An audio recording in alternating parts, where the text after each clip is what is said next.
இன்ஸ்டால சொன்னா நீதி கிடைச்சிருமா? போலீஸ் ஸ்டேஷன் போங்க அப்படின்னு சொல்லியிருந்தீங்க. கரெக்ட்டு தான். இங்க போலீஸே தப்பு பண்ணும்போது நம்ம யார்கிட்டங்க சொல்ல முடியும்? இந்த மாதிரி பிரச்சனை நடக்குது அப்படின்னு சொல்லி நம்ம காவல்துறையை அழைக்கிறோம். ஆனால் பிரச்சனை கொடுக்குறதே அவங்களா இருந்தால், நான் இதை சும்மா வார்த்தையாக மட்டும் சொல்லலைங்க. ஆதாரத்தோட ஆதாரத்தோட இந்த வீடியோவில் நான் போட்டிருக்கேன். கடைசி வரைக்கும் பாருங்கள். அது மட்டும் இல்லாமல் நான் வீடியோ போட்ட வரைக்கும் நிறைய பேர் சிஎம்மான விஜய் அண்ணாவுக்கும் இப்போ நீங்கள் அதுக்கப்புறம் தமிழ்நாடு போலீஸ்க்கும் டேக் பண்ணியிருக்கீங்க. நான் ரொம்ப நன்றி தெரிவிச்சுக்கிறேன். இந்த இந்த பிரச்சனை இன்றைக்கி நேற்றையோ 4 வருஷத்துக்கு முன்னாடியோ நடந்த பிரச்சனை இல்லைங்க. இப்போ நடந்துகிட்ருக்க பிரச்சனை. இன்றைக்கி தேதி என்ன? 28ஆம் தேதி 7வது மாதம் 26வது வருஷத்தில் நான் இன்றைக்கி இந்த வீடியோ போட்டுட்ருக்கேன்.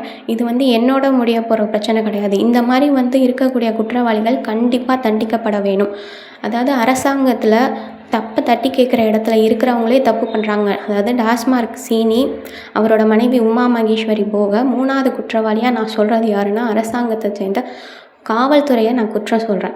உறையூர் காவல்துறையில் ஒருத்தவங்க கூட சரி கிடையாது. என்னையும் எங்கள் அம்மாவை அடித்ததுக்கான ஆதாரம் கொடுத்து அந்த ஆதாரத்தை மறைச்சி பொய்யா எங்கள் மேலேயே எஃப்ஐஆர் போட்டதோடு இல்லாமல் குற்றவாளிக்கு பரிந்துரை பண்ணி ஜாமீன் வாங்கி கொடுக்குற வரைக்கும் உதவி பண்ணியிருக்காங்க. இதை நான் எந்த விதத்துலேயும் நான் மாற்று கருத்து தெரிவிக்கவே மாட்டேன். அவ்வளவு தப்பு பண்ணியிருக்காங்க இந்த உறையூர் போலீஸு. தப்பு பண்ணாத எங்கள் மேலே பொய்யான வழக்கு போட்டிருக்காங்க. இதோ ஆதாரத்தோடு போடுறேன் பாருங்கள். இப்போ வந்திருக்கிற அரசாங்க அதிகாரி கிடையாது. ஆனால் அரசாங்க அதிகாரின்னு போய் சொல்லுவார். இவங்களுக்கு காவலாக வந்தது யாருன்னு பார்த்தீங்கன்னா, ஒரு காவல்துறை உறையூர் ஸ்டேஷன்லேருந்து வந்த 2 பேர். எங்கே ஒளிஞ்சு நின்று பார்க்குறாரு பாருங்கள். ஏன் அவர் நாங்கள் இந்த வீடியோவில் ஏற்கனவே போட்டிருப்பேன். உங்களோட ஐடி ப்ரூஃப் எங்கே சார்? இது கார்ப்பரேஷன் இடங்கிறீங்களே, அந்த கார்ப்பரேஷன் இடத்துக்கான சர்டிஃபிகேட்டு ஒரு ப்ரூஃபையாவது காட்டுங்க. இது 2 ஏதாவது ஒன்று காட்டுங்க கேட்டதுக்கு அந்த ஆள் என்னையே மிரட்டிட்டு போயிட்டான். இத்தனைக்கு போலீஸ்காரங்க இவங்களுக்கு சப்போர்ட்டு, பக்கத்துணை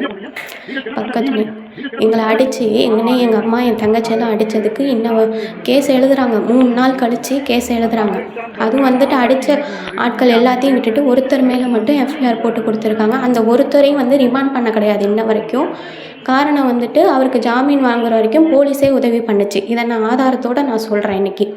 அது மட்டும் இல்லாமல் தொடர்ந்து அடுத்தடுத்து இப்போ வரான் பாருங்கள். இவன் ஒரு அரசாங்க அதிகாரியாக. இவனை பார்த்தா உங்களுக்கு கவர்மெண்ட் ஆஃபீஸ்லேருந்து வர மாதிரி தெரியுதா? இவங்க யாராவது இத்தனை பேர் இந்த கருப்பு கலர் சட்டை போட்டவங்களாம் தேவையில்லாமல் அவ்வளோ பேச்சு பேசினான் என் தங்கச்சி என்னையெல்லாம். இவனுக்கும் இந்த கவர்மெண்ட்டுக்கும் என்ன சம்மந்தம் நான் கேட்குறேன். அதாவது கார்ப்பரேஷனில் வேலை பார்க்குறேங்கிற ஒருத்தனாவது ஒரு ஐடி போட்டிருக்கானா? போலீஸ்காரங்க எதுக்கு ஒளிஞ்சு நின்று அவங்களுக்கு துணையாக நிற்கிறாங்கன்னு எனக்கு தெரியலை. சம்மந்தப்பட்டவங்க இடத்துக்காரவங்க நாங்கள் பேசலாம். சரி, நீ கார்ப்பரேஷன்லேருந்து வரவன் ஐடி ப்ரூஃப் கட்டினா அது கிடையாது. ஆனால் சும்மா அங்கங்கே போயிட்டு மிரட்டுறது, ஃபோட்டோ எடுக்கிறது, இது மட்டும்தான். காவல்துறை தான் எங்களை தட்டி கேட்கணும்னு நான் சொல்கிறேங்க. காவல்துறை இதை கேட்கவில்லை. மாறாக காவல்துறை அவங்களுக்கு சப்போர்ட் தான் பண்ணுது. இதில் இவ்வளோ பேர் போட்டிருக்கேன் பாருங்கள். ஒருத்தர் விடாமல் விசாரிங்க. எங்கள் வீட்டில் வேலை செய்கிற அந்த ஆரஞ்சு கலர் பனியன் போட்டு லுங்கி கட்டியிருக்காரு பாருங்கள். ஏற்கனவே நான் சொன்னேன், வீட்டில் வேலை செய்கிறவங்கள கூப்பிட்டு மிரட்டுறாங்க, வேலை செய்ய உள்ளன்னு.